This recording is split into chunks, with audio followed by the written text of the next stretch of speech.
Hello, lab instructors. This is David, and I am here with Dr. Yi. And today we're going to show you how to run the flume. This is the equipment for our open channel flow lab, which is the last experiment that we will hold this semester. Now, this is a really big piece of equipment, as you can see, compared to everything else we've used. So it does have quite a couple of instructions that we need to follow in order to run it correctly. So to start off, we are just going to show you a little bit of the equipment itself. We have a little control panel here. We're going to have our velocity meter here. We're going to have our velocity gauge actually right here, which is connected to the digital meter display. On the upstream side of the flume, we will have our slope measurement here. So if you were to enter the lab, you're going to see the flume like this. We would have most of the class stand on the right-hand side of the flume, and we'll have the students that are actually taking the measurements stand on the left-hand side of the flume, or they can alternate, but we don't have much space here, so you don't want to fill it up with that many students. Before you turn anything on, you're going to want to double check and make sure that your slope is set to 0.1% as shown in this dial. If the slope is not set to 0.1%, either myself or the student assistant, whoever is there assisting you, is going to adjust it with this lever. You don't have to worry about adjusting the slope yourself. We will always have a staff in the lab, either student assistant or me or Dr. Yi, who is going to assist you with the big picture setup. So once you make sure that your slope is set to 0.1%, we are ready to start the actual flume. So it is a three-step process, and Dr. Yi will walk you through the three-step process. Let's begin with this lever.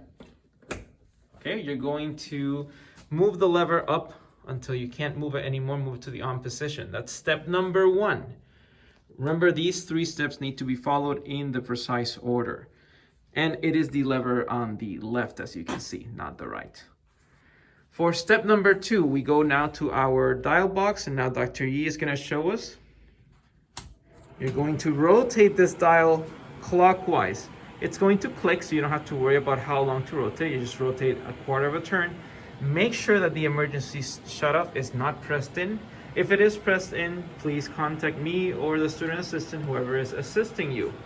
This will turn on the system, but now we need to actually start the flow. So step number three, we are going to press the green button on the left.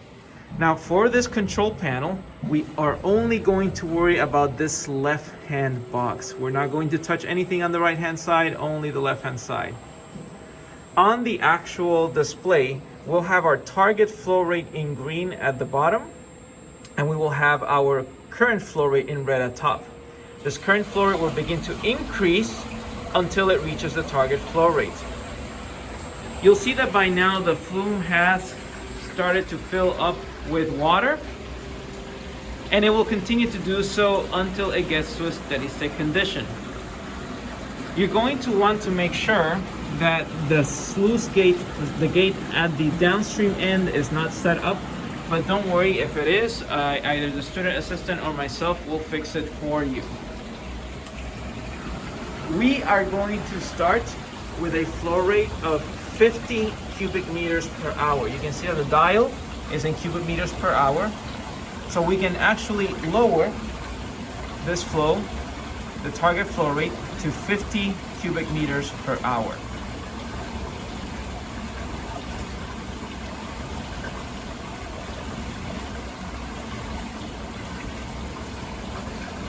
And you're going to give it some time until the flow actually stabilizes at 50. You know, it takes a while before the flow becomes somewhat uniform. As that is being set up, as the flow is starting to reduce to 50 cubic meters per hour, we can now turn on the velocity meter, which Dr. Yi will show us. We first press on the power button. You can see the power button right here. That's going to turn on the display screen. Then you're going to press enter, and enter is this button right here, and that's going to open up the velocity display. Keep in mind your velocity is in meters per second.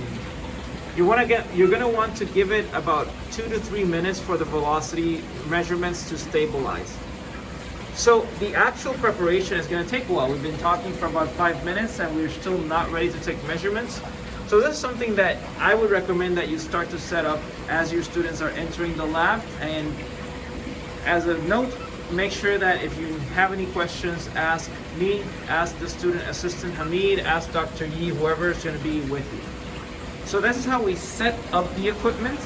Notice that we go back to our flow rate and we see that the actual flow rate is about as close to 50 as it can get. It may get a little closer, it may oscillate or fluctuate a little bit, but as long as we are within the 1 cubic meter per hour range, we should be good in terms of measurements. So now let's talk a little bit about the actual measurements. First, if you're going to have students take measurements of the velocity and flow rate, they can stand on this side, but other than that, the students who are not taking measurements, they should stand on the other side of the flume because there's just not that much space here. We don't want to create a hazard, a safety hazard. Your students are going to wait until the flow becomes uniform. You can see the flow is semi-uniform, not too many jumps. After the velocity meter, the flow will most definitely not be uniform, so we're going to want to make sure that our measurements are taken just before the velocity meter. So what data are your students going to collect? Your students are going to collect first a flow rate measurement. Now, you have your target flow rate and then your actual flow rate. Your actual flow rate will never actually stay at one value for the entire run of the experiment. But you can use your target flow rate, which is what the flume is trying to average at, as your measurement. So the first data point will be 50 cubic meters per hour. The second data point that your students are going to collect is the velocity. As you can see, the velocity meter is right here measuring velocities. And you can actually write down the velocity here and notice that the units are in meters per second. So first data point is flow rate, second data point is velocity. And finally, the third data point is going to be this height. So your students will be provided with a ruler that they can then use to measure the depth of flow, the uniform depth of flow. A couple of things to note. It may be very tempting to just grab a marker and then just mark where the depth is to measure it later. Please do not let your students use markers to write on the glass or on the plexiglass here. We've had cases where students have written with their markers in previous equipment and have not erased it afterwards, and now our previous equipment is dirty. So please do not let your students write on markers. Once your students start taking measurements, the student assistant will probably not stay for the entire duration of the lab. So it'll be up to you, the instructor, to make sure that your students actually take care of this flume and not mess it up by writing on the glass. Let's keep in mind that this flume is used not just for educational purposes, but for research purposes as well, which means that we need to really take care of it together. So your students are going to take a general ruler, just a nice ruler, and measure the depth of flow. So those are your 3 data points. Let's recap. They're going to measure flow rates. They're going to measure velocity. You can see that if the velocity meter turns off, you can just turn it back on again. Similar to our pressure meters in the previous lab, you may have to turn it on multiple times.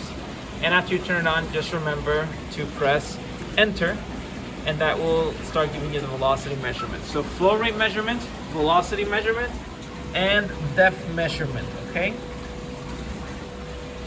After your students have taken their first batch of measurements, then you can increase your flow rate by 10 cubic meters per hour. Now this is something that the instructor should do, not the students. Or really appreciate it if the instructors are the ones who actually deal with this panel and not the students. So you increase your flow rate by pressing this up arrow and continue pressing it until you get to a flow rate of 60 cubic meters per hour. You're going to want to give it some time, because as you increase it, the flow will slowly begin to increase, But once you are close to 60, once the actual flow rate is close to 60, your students should be able to take a second batch of measurements. After your students take the second batch of measurements, which include flow rate, velocity, and depth, we're going to increase the flow rate again to 70 cubic meters per hour, and then once more to 80 cubic meters per hour. Those are the 4 data points that your students are gonna get: 50, 60, 70, and 80 cubic meters per hour and then flow rate, velocity, and depth. After your students have wrapped up all the experiments, we're going to do a nice little hydraulic jump demo. Now for the hydraulic jump demo, they don't have to measure any data. It's just for their own entertainment and for their own education. So Dr. Yi is going to show us how to do the hydraulic jump demo. You're going to climb up, and I'm going to have to climb with you. You hold my phone here. Okay. Yeah. There we go. And we see this little lever that is going to raise the gate. So we are going to raise the gate. So Dr. Yi is going to raise the gate. And as the gate is raised, we will see a hydraulic jump begin to form on the actual flume. You can see it right there. You can explain a little bit of the theory behind hydraulic jumps to your students, and they can actually see the hydraulic jump in action. Now remember, they don't have to take any data with the hydraulic jump. This is just for their own demonstration. Once the demo has been completed, we'll bring the gate back down to its original position. So we're going to lower the gate. And once we've lowered the gate back down to its original position, we should be back in a uniform flow condition. Hold my phone again. Okay.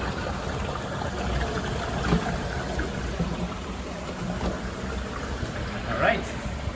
So that is the gist of it. This is going to be our open channel flow experiment. Your students will hopefully enjoy it. It's a fun experiment, but as instructors, we are going to have the responsibility of making sure that our students don't mess anything up. So don't let your students touch this. Do not let your students mess with this. Do not let your students mess with the slope. And do not let your students write on the plexiglass. And of course, and most importantly, do not let your students touch any of this or any of these levers. Even if we think that our students will not break anything, at least do it for the liability, okay? So, once everything is done, once we have completed our measurements, and once we have completed our hydraulic jump demo, it's going to be time to turn off our equipment. So turning off the equipment is also a several step process, which means that we want to follow the steps in order. We're going to start by turning off the velocity meter. If it hasn't turned off automatically, then we can turn it off by pressing the power button, and that will give an option to power off the device. Just press enter. So press the power button, then press enter. And then Dr. Yi will show us how to turn off the system. So going back, you press the red button to stop flow into the flume. You rotate the dial counterclockwise a quarter turn. And finally, you turn off the electricity. After that, the flume should begin to empty. It will take some patience, so let's wait a while until the flume completely empties out. During this time, you can talk to your students about the expectations for the report. Remember that this is the last lab, and for the reports, your students will have less than a week to complete them. So you can have your own expectations for the report, your own requirements for how you want the report to be. But let's try to consider this lab more of an experience when it comes to applying the grade. Finally, after everything has been done and your students have been dismissed, we will ask you to use a wipe to wipe down the inside of the flume. So we don't want gunk to start accumulating, making this foggy and hard for us to see. So we're going to want to wipe down the flume. Please don't have your students do it. You can do it yourself. You can climb up on this platform in order to wipe down, or you can also use the ladder that is below the flume. Now, at this point, if the student assistant or myself, or if I am there, then we will take care of it. But as a favor, if none of us are there, after your lab has ended, please wipe down the glass of the flume. Again, we don't want this to get too dirty to the point where we can't use it. So that is pretty much it for the open channel flow experiment. Please make sure that your students don't play around with these valves. Please make sure that your students don't climb up where they shouldn't climb up. And as long as we do that, I think we're gonna have a really good time. It's gonna be a really fun lab. Hopefully your students will learn a little bit about open channel flow and the hydraulic jump. And of course, if you have any questions as you're running the lab, just send me a text or give me a call and I will gladly try to help. All right, so we're gonna sign off now. Say goodbye, Dr. Yu. See you guys. And I will say goodbye as well, so goodbye. And good luck and have fun.